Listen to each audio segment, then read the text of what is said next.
Hello everyone, I hope you're all well. It is Sunday and I'm actually surprising myself being up. We had a very traumatic day yesterday, something which I will talk about later in the week. Although I was extremely tired, I could not sleep. I cannot tell you how many times I actually got up.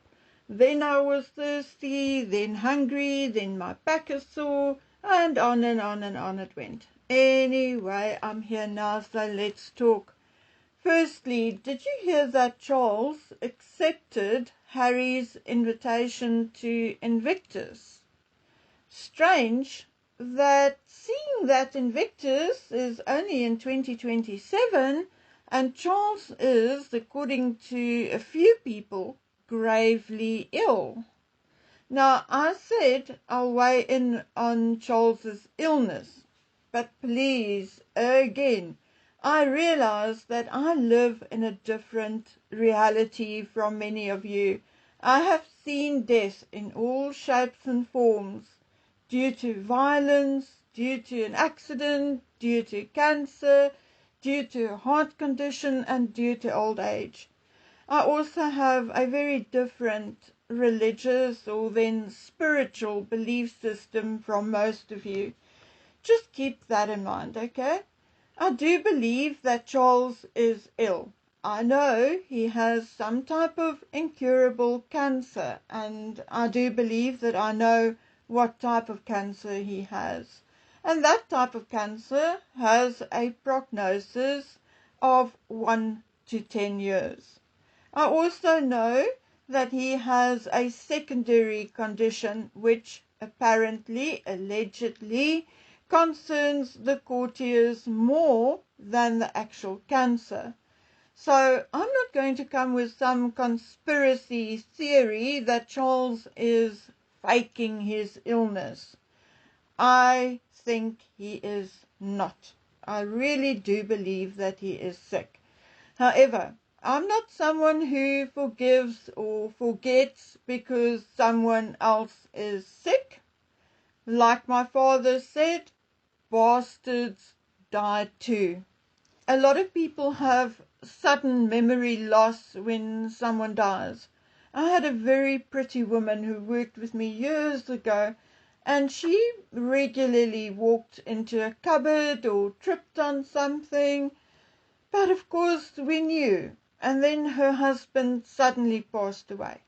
As he also worked as contractor for us from time to time, I actually went to the funeral just to sit and listen. What a good father and husband he was, while we all knew that he wasn't. He was none of those things. Maybe it's due to my ADD as well that I cannot stand that kind of hypocrisy. Not everyone who dies automatically gets a halo, in my opinion. The point is that I apply the same principle to Charles. He has never, ever apologized for anything. It was always someone else's fault. But again, I digress. I have now scrolled back in my DMs to December 27th, and now I'm too lazy to keep looking. But obviously, prior to the 27th of December, one of my regular contributors warned me that sometime between mid-January to mid-February, we will hear that Charles's health has taken a bad turn and that he is very sick. And that will be because it will be necessary to cover up and give Harry a reason to be in England for a couple of months. Am I the only one who was actually told this? No. No. You may have even heard it elsewhere as well, but that will soon indeed break everywhere, and you will hear it on the bigger channels as well. Charles is very sick, so Harry rushes back to him, rushes back to be with him. And I'm not wrong, am I? Lady C has already started talking about that. So when will we find out that Harry is back in the United Kingdom? Well, it could be next week, next month, or, he could even be back already and we just haven't heard of it. You see, although we could see that the Queen was ill, we were not told anything or given regular updates, absolutely nothing. Just one day we heard the end was near and a few hours later that the Queen was dead. I'm not saying it was wrong of Charles to inform the public of his health issues, not at all. I think more transparency is actually needed. But I do suspect that King Charles is also using his illness to get away with a lot of nonsense. And this time it will be used to protect Harry. What do you think? I just find it strange that, someone told me this 3 months ago. And let's say she predicted it very accurately. Strange.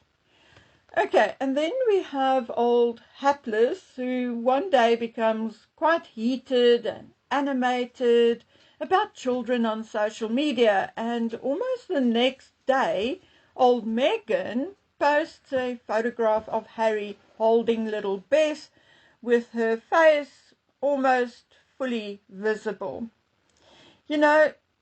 Other than Meghan totally ignoring Harry's wishes, I noticed something else. Every time Harry is in the United Kingdom, she posts some rather controversial photographs. Remember last time it was about Lilibet and Grandma Doria in the swimming pool. So I wonder whether Harry is perhaps back in England already. I'm just wondering, I'm not saying it's true, but because Meghan seems to do this kind of thing when Harry is not home, it is like she either openly defies him, when the cat is away, the mouse is king type of thing, or it is her way of putting a stamp on him to claim ownership. With all the talk about old Geoffrey and people he and Andrew, among others, may or may not have deleted, more and more such rumours are now coming to light, and as if to reiterate how dangerous it could be for your health or mental health to be in the royal orbit, yet another semi-employee, more a contractor, but someone who actually lived on the Sandringham estate, self-deleted, or so they say. Chris Eadie, although basically a contractor and self-employed, was a decorator who worked and lived on Sandringham estate.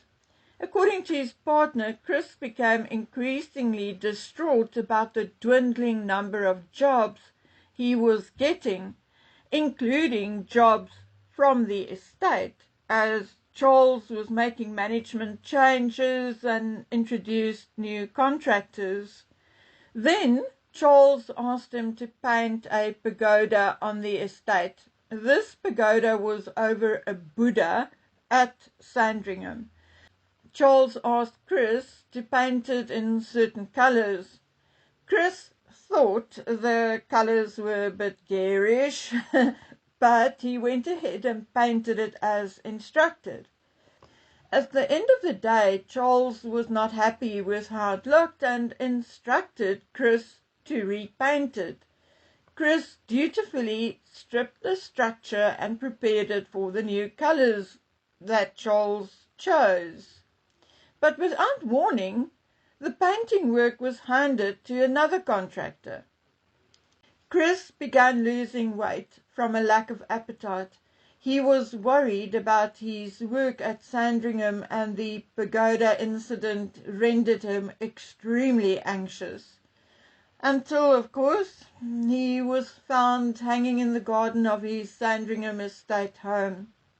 Strangely, although the coroner acknowledged the deterioration of his mental health, she did not conclude self-deletion.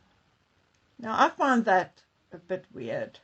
But anyway, I guess for Charles it was just another shoulder shrug and another one bites the dust, and of course he would say he has his own health and mental health to worry about. And you know what? You may again dislike me for saying this, but I'm saying it as someone who herself suffers from depression. I am heartily sick of people who live privileged lives, attend events and functions, goes on multiple stages to tell us how we should live. But when the chips are down for them, they ring the mental health bell. And honestly, I was waiting for this. So 5 days or so ago, Charles made it known that he wants to contain Andrew in Norfolk, and that he feels that he has no choice but to provide for his unstable brother. I mean, what utter bollocks. Making himself out to be the hero saving his mentally ill brother. I'm telling you, that is BS. Anyway, guys, that is it for now. I shall see you again tomorrow. Until then, please take good care of yourselves. Bye.